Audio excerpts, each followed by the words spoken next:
सत्य तुमच्या पुढ्यात आहे आणि त्या सत्याला तुम्ही विसरू नका आणि त्या सत्यावर तुम्ही गुलाल टाका। ते सत्य 24 तारखेला सगळ्यांना दाखवून द्या। त्यांनी आपल्याला साथ नाही दिली त्यांना एक वेळ तुम्ही विसरा, पण जे आपल्या कठीण प्रसंगात उभे राहिले त्यांना तुम्ही कधीही विसरू नका।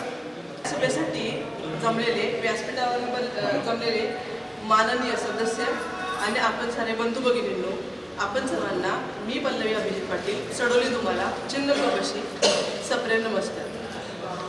आज कुंभीकाठाच्या शेजारी बसलेलं मोरळी एक छोटंसं गाव, पांडवांच्या पदस्पर्शानं कुलंकित झालेलं अशी या गावाची आख्यायिका आहे।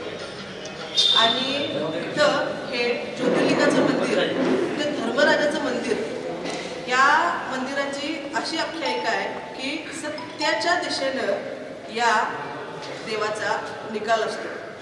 आणि माझी तुम्हा सर्वांना एक नम्र विनंती आहे की तुम्हीही सत्याच्या बाजूनच राहावं आणि सत्यावरच गुलाल टाकावा।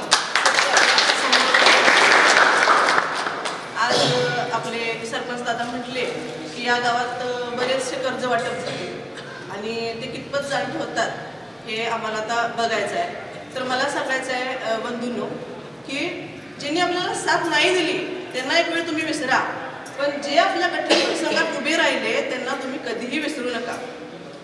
अण्णासाहेब पाटील महामंडळाच्या माध्यमातून असू देत किंवा इतर गोरगरिबांना मदत असू देत की दादांनी त्यांची परिस्थिती बघून, त्यांची जिद्द चिकाटी बघून त्यांना जे कर्ज दिलं आणि त्यातून ते एक यशस्वी उद्योजक झाले, यांनी दादांना कधीही विसरू नये।